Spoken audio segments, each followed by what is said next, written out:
Hello everyone, and welcome back to another video. With the anticipation of Sword and Shield coming out soon, and of course the Generation 8 Pokemon anime, I wanted to make a video discussing my thoughts on the Pokemon anime as a whole so far. Also, if you like what you see, make sure to hit that like button and subscribe, as seeing positive feedback from you guys really motivates me to make more and higher quality content. In today's video, I will discuss my thoughts and rankings of each of the Pokemon anime generations so far. And when I mean generations, I'm talking about the time period of when certain episodes were released. So, for example, the Orange Islands would be included in the Generation 1 anime series, and the Battle Frontier would belong to Gen 3. Since there's been 7 different generations of Pokemon, I'll be ranking the animes all the way from 7 to 1 in how good they are. Now coming in 7th, I'd have to say is the Sun and Moon or Alola anime. I really couldn't get into or fully dedicate myself to this series. I really wasn't a fan of Ash being rebooted once again for the second time. Personally, I really don't like what the writers have done with Ash's character over the past couple of years. They keep bouncing his competence as a Pokemon trainer all over the place. This was a huge issue when I was trying to buy into the Sun and Moon series. I mean, I understand it's a kid's show, but it just felt so off, going from Ash being this awesome trainer in X and Y to this goofball of a character almost overnight. But seriously, the Sun and Moon anime is basically a comedy show with Ash always being the buffoon character. I mean, Pokemon has always had its comedic moments, and Ash has been the idiot at times, but he's never been just a comedic piece for the writers to pivot off of. It just felt so off going from X and Y to Sun and Moon. It's pretty much like the XY Ash and the Sun and Moon Ash are separate people entirely. Also, I just can't say I like the animation. For me, Pokemon is always about cool battles and impressive landscape shots. But does something like this really belong in the Pokemon anime? Oh, brother, this guy stinks! And I have to say, I'm not a fan of Ash being in school. I understand what Pokemon was trying to do with trials and whatnot, and I'm all for innovation. But one thing I always loved about the Pokemon anime was the feeling of progression. Feeling as if I was traveling with Ash and the gang as they got deeper and deeper into the region. And that's something I just didn't get with Sun and Moon. Luckily, it appears that this issue will be fixed in the Sword and Shield anime with the return of gyms. I mean, it's not like I hate the Sun and Moon anime altogether. It does have some good episodes. For example, when the crew goes back to Kanto to see Brock and Misty. And honestly, it was nice to see Ash reunite with some of his old Pokemon. Coming in at number 6 is the Unova or Black and White anime. I may sound like a broken record, but again, I'm not a fan of when the writers of Pokemon do these soft resets. And of course, that's what they did with Black and White. I feel like any character progression Ash has is just wiped away. And I mean, really? Pikachu loses to a level 5 Snivy? I mean, yeah, I get that Pikachu couldn't use electric type moves, but seriously? A single quick attack should knock that thing out. But the worst was when Ash lost the quarterfinals of the Unova League to Cameron, who, now listen closely, only brought 5 Pokemon to a 6 Pokemon battle. I mean, come on! Like, really, writers? You're gonna have Ash lose to a guy with only 5 Pokemon? Jeez. And oh my gosh, did I not like Ceylon. Like, we get it. Yes, Ceylon, you're a Pokemon connoisseur, and you use a lot of $10 words. Yes! Yes! Yes! Yes! Now, don't get me wrong. There are a lot of things great about Black and White as well. For one, the animation is top-notch. And honestly, this series has some of the best tournament arcs of all the Pokemon series. I did really like the Club Explosion tournament arc, and especially the arc where Dawn returns and the crew all participate in the Pokemon World Tournament Junior Cup. I know the Black and White anime gets a lot of flack, but I found it quite enjoyable. It's just that the negative aspects are so blaring that I have to put it at number 6. Coming in at the number 5 slot, we have the Ruby and Sapphire series, or the Hoenn anime. Now, this series in particular is really where Ash starts to hit his stride as a Pokemon trainer. It's really demonstrated when we see Ash really working hard, training with his Pokemon and developing those really outside-the-box battling strategies. I mean, it doesn't get any more out of the box than Thunder Armor. Ha, am I right, guys? I also really liked May as a character. In comparison, in the Johto anime, the side characters like Misty and Brock didn't really get much character development, but May is completely different. In the beginning, her only goal is to travel, and she really has no interest in Pokemon. But then we see her develop her passion for Pokemon contests, and she kinda just takes off from there, getting as far as top 8 in the Hoenn Grand Festival and top 4 in Kanto. She also develops some great rivalries with Drew, Harley, and Soledad, making for some super top-notch betrayals by Harley and some great character development.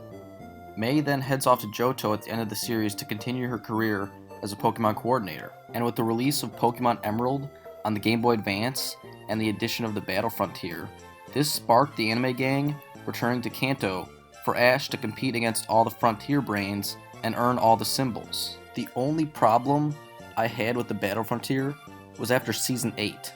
4 kids lost the right to the Pokemon anime, so Season 9 was dubbed by Taj Productions, which resulted in Ash having this abomination of a voice.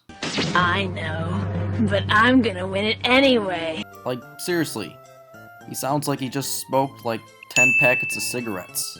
But overall, the Battle Frontier was a refreshing change of pace. We got some awesome battles, Charizard beats Articuno, and we get to see Misty return with her new Azurill. Coming in at the number 4 slot, we have the Gold and Silver, or Johto anime series. Now, I was really torn whether to put Hoenn or Johto at the number 4 slot, but what ultimately led to this decision was I really enjoyed the progression we get with Ash in this series. Some excellent episodes where we get to see Ash grow emotionally as a character, especially the episode Charizard's Burning Ambitions, where we see Ash make the decision to leave behind his longtime friend in Charizard, all for the greater good. Also, this generation probably has the best trio of Pokemon movies, with the titles Pokemon 3, Spell of the Unknown, Pokemon Forever, and Pokemon Heroes. Personally, I think Pokemon Spell of the Unknown is the best Pokemon movie of all of them. I may do a video covering that movie at some point in the future. But what really broke the tie between the Johto and Hoenn animes that resulted in Johto being named number 4 was the ultimate culmination of Ash and Gary as rivals. Since the beginning of the Pokemon anime, Ash and Gary have been butting heads. From Gary calling Ash a loser to having 10 badges to Ash's 8, they have always been rivals.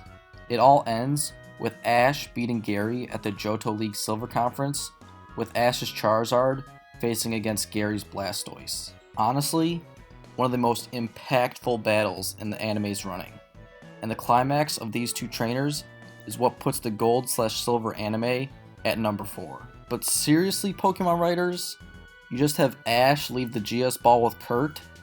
It was pretty much the whole reason Ash had the Orange Island arc, and you just decide to never bring it up again? Ugh. Coming in at number 3, we have the original series, or the Kanto anime. I must say, I love the Indigo League anime. It may just be nostalgia, but so many iconic moments take place in this series. We have Ash meeting Pikachu, Ash's gym battle with Brock, Ash saving Charmander, Ash dying, the battling Eevee Bros, Ash losing to Richie at the Indigo League. What I really think makes this series so good was the writing. The dialogue was great. So many great one-liners and interesting stories. It also had excellent pacing. This was before Pokemon started having the 10 to 15 episodes of filler between gyms.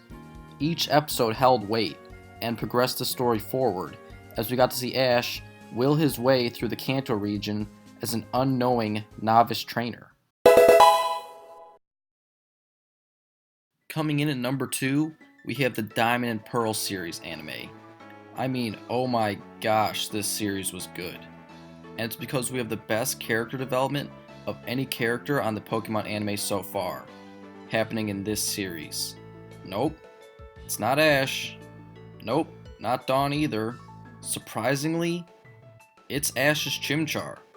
Going from being saved from some Zangoose by Paul to training under the rigorous and unrelenting expectations that Paul has of all his Pokemon, to Paul releasing Chimchar in the tag battle in Hearthome City. Ash then takes on Chimchar as his own Pokemon. Training under Ash's battling philosophy, Chimchar flourishes, evolving into Monferno and eventually Infernape, leading Ash all the way to face Paul in the Sinnoh League, where Infernape prevails for the victory against his longtime rival Electivire. Truly one of the best arcs for any of Ash's Pokemon. What also makes this series great is the rivalry between Ash and Paul. I mean, don't get me wrong, Gary was a good rival for Ash, but nobody has the complete opposite of ideals when it comes to training than Paul to Ash. The whole Sinnoh arc is the clashing of both Ash's and Paul's polar opposite ways of training Pokemon. Ash's being that given time and care and love, any Pokemon can go from being weak to strong, and Paul's being that a Pokemon is either strong enough or it isn't. This also leads to his violent training style. Ash either ties or consistently loses to Paul over the series, but then prevails in the end to prove that his method of training Pokemon is the correct one. Also, Paul is a huge jerk, but that is why he's such a great rival. I'm also torn between who is the more skilled trainer, Sinnoh Ash or Kalos Ash. I mean, Kalos Ash did finish in the top 2 of the Kalos League, but it literally took a guy with a Latios and a Darkrai to beat Ash and Sinnoh. Who knows? Maybe this is a topic for another video. Dawn was also another great addition to the anime. She has a very bubbly personality with a solid character arc. I don't see many people talking about how Dawn had a lot of pressure on her. She has to follow up to her mom, Johanna, who is a fantastic Pokemon coordinator herself. And Dawn finds herself in a situation where she questions whether or not she's even good enough to be a coordinator. My favorite Dawn moment is probably when she wins the Wallace Cup ribbon against May, solidifying to herself that she is good enough. Coming in at number 1, now I'm sure this is not a huge surprise to a lot of you, is the XY or Kalos anime. Now, what makes this anime so great is just so many things. First off, the animation is gorgeous. I mean, just look at the landscapes in some of these episodes, and Lumio City is fantastically represented. And the animation for the battles is absolutely stunning. Just look at some of this footage between Ash Greninja and Charizard. Fantastic stuff. But what really makes this series so exciting is that Ash is finally at the skill level that we fans expect after 5 previous regions to this point. Literally, Kalos Ash is at the skill level he should have been at after Sinnoh, as in, he literally skipped over Black and White to Kalos. In the XY anime, Ash's skills as a battler are completely unmatched compared to any other generations. A perfect example of this is in the Kalos League versus Sawyer, when Ash had Pikachu fling a piece of wood at Sawyer's Aegislash to prevent it from using King's Shield. Ash's battling style became extremely creative in this series. That's just one of the reasons I like it so much. Also, Ash's team reflects just how competent of a battler he is. His entire team for the Kalos League was fully evolved, except for Pikachu of course, and was filled out with some extremely strong and powerful Pokemon, being composed of Noivern, Goodra, Greninja, Hawlucha, and Talonflame. I would have liked it if Ash had used some of his Pokemon from Professor Oak's lab, but you can't have everything. And oh my gosh, the arc with Team Flare and Elan was incredible. I mean, Team Flare in the anime was completely different to Team Flare in the games. Lysander was an actual threat, which was a pleasant surprise. But I also really liked this arc because of Elan's character. The Mega Evolution specials did a great job of fleshing out Elan.